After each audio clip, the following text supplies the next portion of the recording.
Sıra sıra vagonlar, içi dolu Tatarlar. Hayga ketken ne de bilmi, okur den okur ağlaylar. Hayga da ketken ne de bilmi, okur okur ağlaylar.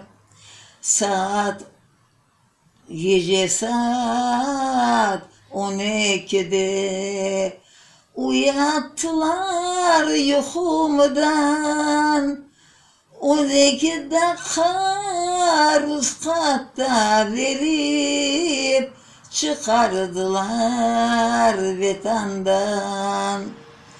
12'de kar uskatta verip çıkardılar vetandan.